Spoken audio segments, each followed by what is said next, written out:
Warning, censorship. Warning, censorship. What's the difference? We're all political prisoners right now. Every one of us is we're at the mercy of politicians right now. Every Albertan in one way or another, whether they know it or not, they're being held against their will. Some aren't allowed to go to certain places. Some aren't allowed to hang out with certain people. Others aren't allowed to sing. Yet other people aren't allowed to earn a living. It's no matter what way you look at this, we're all political prisoners at this point. You know what? I'd love to see some of these bureaucrats forfeit their paychecks and sit at home and risk not feeding their families and losing everything. And then I might listen to them. Sheila Gunn-Reid for Rebel News back in Mirror, Alberta at the Whistle Stop Cafe, continuing my anti-hunger strike. Now, to give a little history, Chris Scott, the owner of the Whistle Stop, opened up his cafe here in this bustling town of 500 people against the Alberta government's lockdown restrictions on restaurant dine-in service. Now, since then, Chris Scott has been pestered by health inspectors and local police officers collecting evidence of his busy dining room on behalf of healthcare bureaucrats. And Chris Scott has received multiple closure notices, but he remains open and defiant. The staff here are supportive. The community is rallying around him, and customers keep flooding through the door every day from open till close. I know, I've been here. And Chris Scott has inspired other restaurants to do the same. In fact, the momentum of restaurants opening in spite of the lockdown laws has forced the government of Alberta to announce the official reopen date of February 8th. Now, none of that has stopped the heavy hand of health bureaucrats from trying to smash Chris for his act of civil disobedience.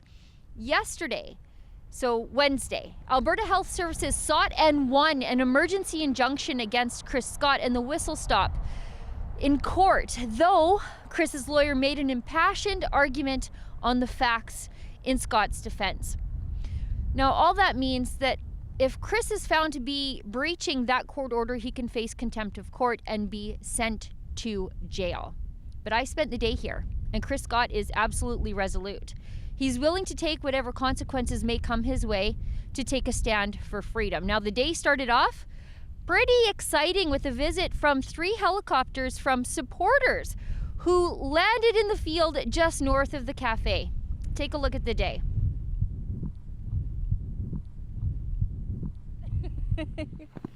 We're all going in together. That's great. I think 9 of you just showed up in 3 helicopters.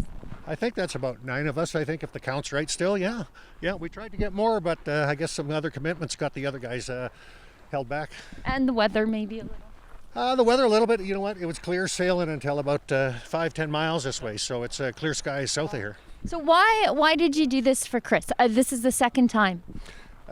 You know what, we caught a wind of this on social media there, and so the first time we came up Sunday, threw it together pretty quick, didn't get a lot of response quick, but this week we thought we'd come back, and with the court date yesterday there, I thought it was even more important. Got some business guys from Calgary who feel for Chris and the employees here, and what a better thing to do than support them. Well, are you going in for a meal? Big meal? I think you're going to be pleased with what he serves up. I think it's going to be awesome. I think there might be a big tip here today as well. Absolutely. Well, we'll talk later, guys. Enjoy your meal. Thank you. Chris, you're open again today, even though an emergency injunction came down yesterday ordering you to close. We did have one pretty brief visit from the RCMP, local RCMP, collecting evidence, but you are still soldiering on. Yeah, we're still open, and customers are still enjoying our food sitting in a nice cozy cafe. Now, you're on your way out. It's one of the first times I think you're getting off the grill in all day, but in quite some time. You're headed out for a haircut. Is that so that you look great for your mugshot? Yeah, something like that, yeah.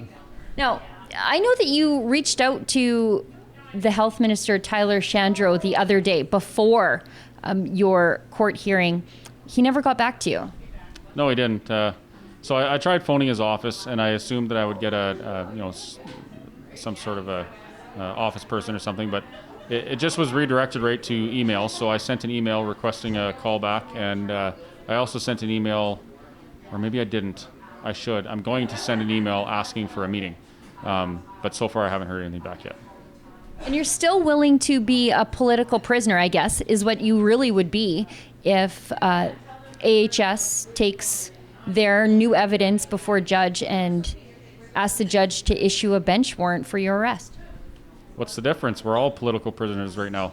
Every one of us is we're at the mercy of politicians right now. Every Albertan in one way or another, whether they know it or not, they're being held against their will. Some aren't allowed to go to certain places. Some aren't allowed to hang out with certain people. Others aren't allowed to sing. Yet other people aren't allowed to earn a living. It's no matter what way you look at this, we're all political prisoners at this point. You had the support of 3 helicopters today. That was kind of fun. Yeah, that's awesome. That's the 3rd time those guys have been here. Yeah, really cool.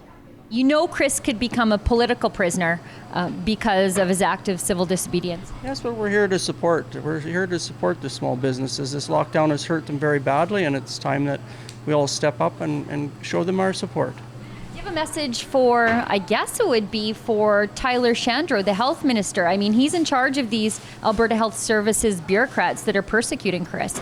Well, it seems like it picks on mostly the small businesses like this.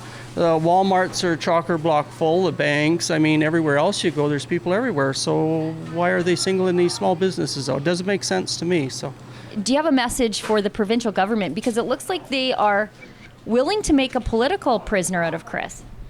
You know what? I'd love to see some of these bureaucrats forfeit their paychecks and sit at home and risk not feeding their families and losing everything.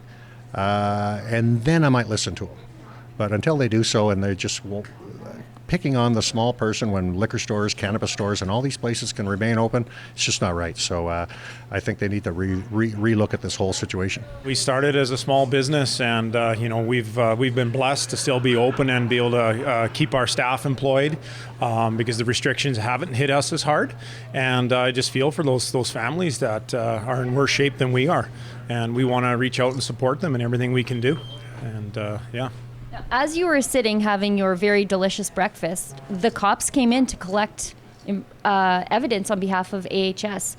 How do you feel about this idea that we're criminalizing entrepreneurism? Yeah, well, yeah, we're against that. Like they're picked on, they're singled out. We're not, and I feel it's picking on the little guy. We love our police and our police services as well. They're following rules that are set by the bureaucrats that maybe haven't thought it fully through. It's one of those put your shoe to try on somebody else's shoe and see how that feels. And I think we have to really look at that as a society and look at what we can do to change that. And we got to stand up. We have to have courage. We can't sit on the fence. And there's a lot of that happening. And we have to have the courage to maybe, have some pain here. Chris is prepared to go to the wall on this to help all the small business people, and so are we. Now, Chris Scott could become the only political prisoner held in Canada if Alberta Health Services tries to get a bench warrant for his arrest for defying the lockdown. That is medical tyranny, and it's not something many Conservative voters imagined they would be living under when they voted for Conservative Premier Jason Kenney's government just 2 years ago. If you'd like to help us help Chris in his legal battle against the government and all of their endless resources, please donate today at fightthefines.com. Chris's fight has forced the government's hand and driven them to reopen restaurants, but they're still trying to make him pay, and he cannot do this alone. For Rebel News here in Mirror, Alberta, watching one brave man stare down the entire government and eating my way to freedom, I'm Sheila Gunn-Reid.